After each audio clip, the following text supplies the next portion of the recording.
already, here's the K-1 review. Damn. For the real world part of this review, we headed to California to meet up with Eric and Stephanie Lowenbach and explore LA, the Mojave, and the Sierras. Even months after the release of this camera, Pentax hadn't fulfilled their promise to loan us one. So a very generous subscriber, Vladimir in San Francisco, bravely loaned us his brand new camera. I'm Tony Northrup, and this is the Pentax K-1.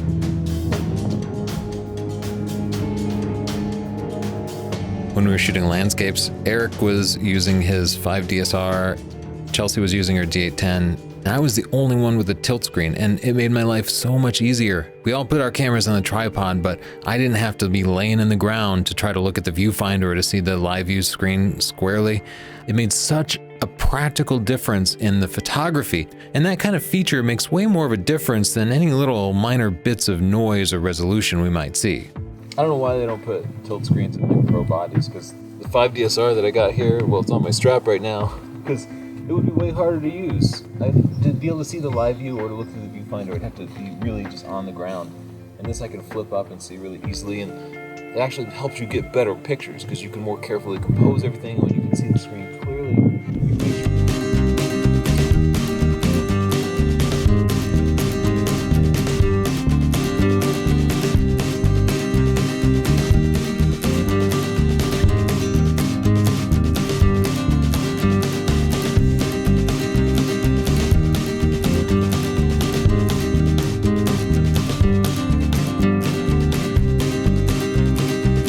So here's the problem with the Pentax. It's the lenses. Yes, Pentax will show you this picture, but the official list from Pentax shows only 7 full-frame lenses optimized for digital. This unofficial Pentax forum list shows 15 full-frame lenses that should be compatible with the K-1, but that's compared to hundreds of Canon and Nikon compatible lenses. All the other Pentax lenses are APS-C, which will reduce resolution to 16 megapixels. Just for example, if you want to shoot wider than 24 millimeters, you can buy the Pentax 15-30 f2.8. But if you have a Canon body, you could get that same lens, the Tamron 15-30, and it would be $100 cheaper, in fact.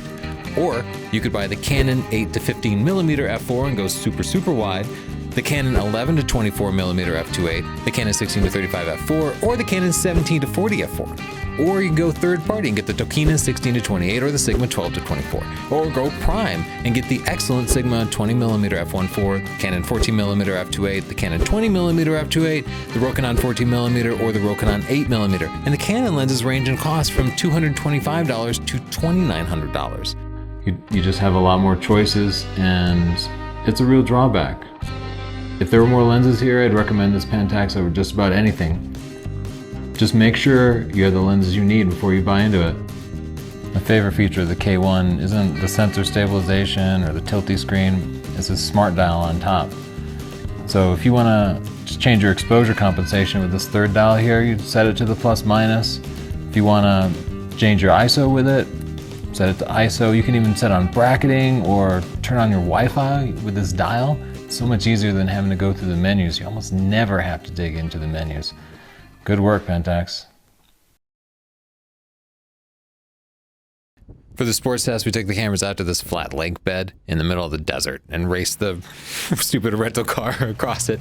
And it did terribly. It just did terribly. All the focusing points are crammed in the middle, so you don't really get a choice about the composition. There's no thumbstick to allow you to quickly change the focusing point, so you're trying to use that stupid directional pad, which isn't very convenient. The focusing system is slow and gets kind of a low percentage of tracking shots in focus. When you're shooting JPEG, you can buffer about 25 shots before the camera starts to buffer. Once you actually get those 25 shots, it takes a full 30 seconds to clear the buffer to those slow SD cards. This is when you're shooting to just one card. And so that means that you can get only about 1 shot per second of sustained shooting, which is just way too slow to shoot something like a football or a soccer game.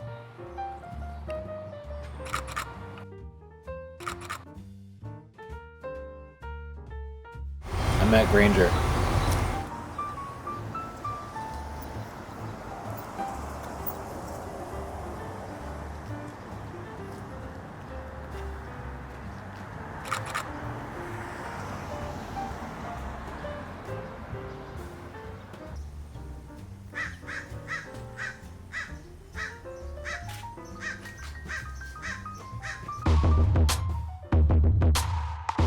Pixel shift. Pixel shift is this technology where it takes the red, blue, and green pixels on the sensor and moves them down and to the side, taking 4 consecutive shots so that every little pixel actually gets the entire range of color information. And we did find in our real world and our test pictures that the images were sharper when we could use pixel shift. But it has a problem. It's stacking 4 separate raw files together. And the problem with that is things can move between those 4 images. Now, Pentax claims that their software will eliminate any artifacts from movement, but we found it didn't work very well. It still leaves kind of blocky artifacts. Even when you use the special software that they have, Silky Pix, it leaves blocky artifacts that are obvious and picture ruining. So what I tell people right now is use pixel shift, but first take a non-pixel shift picture as a safety shot. That way you have one regular shot in case there's movement or something that screws it up. So you have to be using a tripod to use it. And you also have to take a conventional picture. And when you do want to process those pixel shift pictures, you should probably use Silky Pix, which is a separate app, and it's absolutely terrible. It makes post-processing just a painful and miserable experience. I found the results were okay using pixel shift in Lightroom as long as there was no movement. But if you want to take advantage of that automated movement reduction thing, you'll have to use Silky Pix, which means it will suck. For portraits, the K-1 can get good portraits, especially if your style is kind of slow and posed. But I tend to shoot really high-speed portraits with lots of action. So it's like click, pose, click, pose, click, pose. The buffer doesn't keep up with that. Also, the focusing points, again, they're all clustered in the middle of the frame. So I have to do focus and recompose if I want even like a standard portrait composition, which means everything is a little bit out of focus and it's going to be less likely to be perfectly sharp because you have to do the focus and recompose and it slows you down. And then again, the buffer fills up. Also, we found that the Pentax 70-200 f2.8 has the same focus breathing problem at close range, at headshot range, that the Nikon, the Tamron, and the Sigma all have. So it's not really 200 millimeters when you're shooting up close, it's something much shorter. If you tether in the studio like we do for portraits, this thing's unworkable. It's got 36 megapixel RAW files that are about like 40 megabytes each, but it needs to pipe them through this USB 2 connection. The Nikon and the Canon high megapixel cameras have USB 3 connections, of course. The image quality though was spectacular. We actually think the K-1 and the D810 share a sensor. Now, this gets a little confusing because of ISO, because every camera manufacturer cheats ISO because everybody likes to compare ISO 100 on a camera to ISO 100 on another camera. And so what happens was over time, manufacturers started lying about what their ISOs were, and they started getting lower and lower. So ISO 64 on the Nikon D810, it has an extra low ISO, native ISOs I'm talking about here. ISO 64 is actually ISO 50.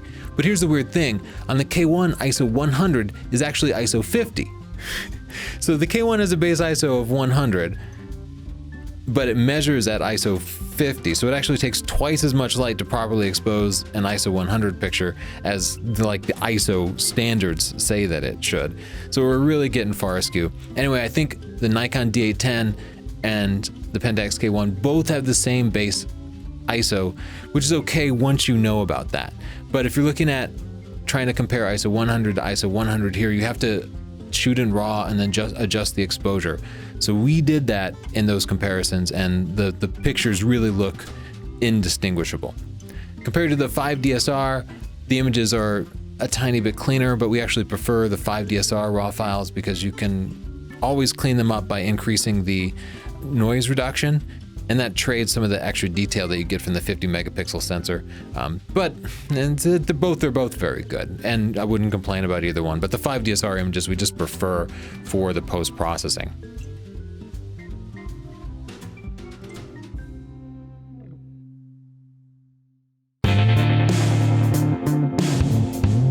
K-1 is the only high megapixel DSLR that has Wi-Fi. The Canon and the Nikon don't offer it for some ridiculous reason, but the Wi-Fi is terribly useful. While we were in California, I was constantly in the backseat of the car posting pictures to Instagram and Twitter and Facebook. You should follow me there to see like my current test pictures, whatever I have going on.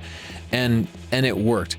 But so it's better because it's got it, and I couldn't have done anything with a Nikon or Canon, but the app is terrible. The Pentax Wi-Fi app is appalling. It's like 10 years behind. Like, you can't rotate it horizontally to see your pictures, and it's just so clumsy to try to get some picture onto Instagram or Twitter. It's worse than any other manufacturer's apps, except it's better than nothing. So I actually have to give them points for that awful Wi-Fi app.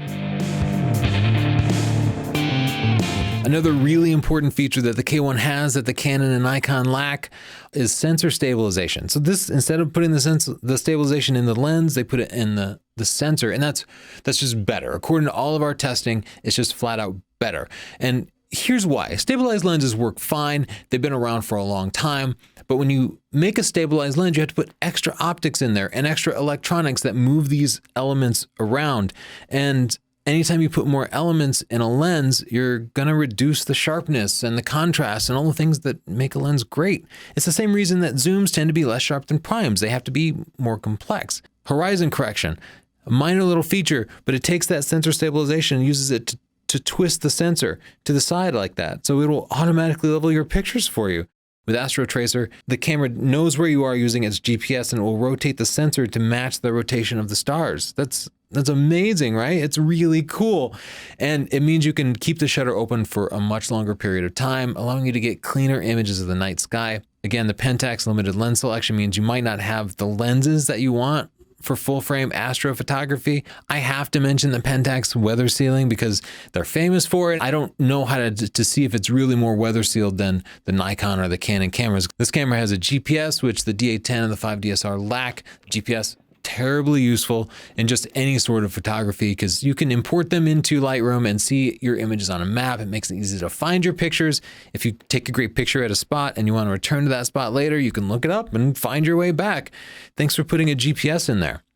Dual card slots are so important because memory cards fail. In fact, we had a brand new Lexar Pro 128 gig CF card fail on this trip in the D810. Oh my gosh, this memory card cannot be used. Card may be damaged. Insert another card. I just got done shooting the perfect morning light, but luckily I have two cards. Fortunately, we were writing RAWs to both files, so we didn't lose our shots. We would have lost a week of shots. This happens. And if you haven't had a memory card fail, it's just a matter of time. It's going to happen soon. The video capabilities of all these cameras are appalling. They're beautiful. We've been filming in 4K for more than 2 years now, and it makes a huge difference. This camera is 1080p, 30 frames a second. It does not have a touchscreen, which is really important for focusing. So I would not consider it a video camera at all. The autofocus while recording is absolutely appalling. Let's talk about the price. A lot of people are clamoring for this because it's $1,800, which is way cheaper than the Nikon D810, which has the same sensor, $1,000 cheaper. Or the Canon 5DSR, which is Canon's high resolution camera. So it's 55% cheaper than the D810 or 100% cheaper than the Canon alternative. It seems like a huge value, right? Especially considering all those extra features. But let's take a look at what it costs once you get that holy trinity of lenses. These are the 15-30, the 24-70, and the 70-200. These are the three zooms that everybody kind of gets. With the Pentax, getting that new, you're looking at $6,200. For the Nikon system, you're looking at $6,800. Those are for the Tamron varieties of those lenses. And for the Canon version, you're looking at $7,600. So now that price difference isn't so much. The Nikon is only 10% more expensive, and the Canon system is only 22% more expensive. But if you're buying now, you're definitely buying new stuff for Pentax. And if you care that much about the price, you're probably a bargain shopper. So I would suggest you get used. If you're thinking about getting used, you can get the Nikon D810, the Tamron 15-30, the Tamron 24-70, and the Tamron 70-200 for $4,900. That's cheaper than the Pentax. Even the Canon DSLR with 50 megapixels in that same set of lenses, $5,900. So the Nikon is 21% cheaper than the new Pentax, and the Canon is now 5% cheaper, even though you get access to the entire Canon and Nikon lineups, as well as the benefits that those cameras do have. It doesn't change the fact that for landscapes, I'd still rather have the Pentax K-1, even if it ends up costing me a little bit more, because it's more camera. Even though it's a cheaper body and the lenses are more expensive, the tilt screen, all those wonderful functions, the sensor stabilization for landscapes. That made it my camera of choice. For sports, portraits, wildlife, those other things, no, I can't recommend it for those things. Hope it's been useful. Check out my books. That's what helps support this channel. That's how we pay for all this stuff. Thank you, Vlad, for loaning us that camera. If you want to learn how to take great pictures, that makes more of a difference than the gear that you use. Read my book, Stunning Digital Photography. The ebook is $10. The paperback book is $20. Both versions include over 14 hours of video. If you're into post-processing, I have books on Lightroom and Photoshop. Again, both with tons and tons of videos. You can read it, you can watch the videos, or better yet, do both. If you're interested in gear, get my photography buying guide. Tons of information about what focus breathing is and focus calibration and all these other aspects of choosing lenses and bodies. All this stuff is super cheap. I also have a dedicated video training for beginning photographers. Like, subscribe. Thank you. Bye.